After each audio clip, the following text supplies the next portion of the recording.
Hello বন্ধুরা, তোমরা সবাই কেমন আছো? সবাইকে জানাই গুড মর্নিং, শুভ সকাল। সবাই ভালো আছে তো? বড়দের জানাই আমার প্রণাম ও ছোটদের আমার আন্তরিক ভালোবাসা।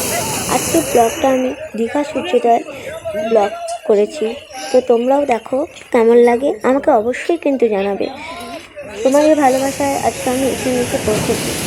আমি জানি না তোমাদের ভালোবাসাটা কতটা পাওয়ার যোগ্যতা আছে কিনা, কিন্তু যেটুকু আমি পেয়েছি সেটা আমার কাছে অনেক দামি। এইভাবেই তোমরা আমার পাশে থেকো। ভগবান তোমাদের সুস্থ রাখুক, ভালো থাকুক, এইটুকুই।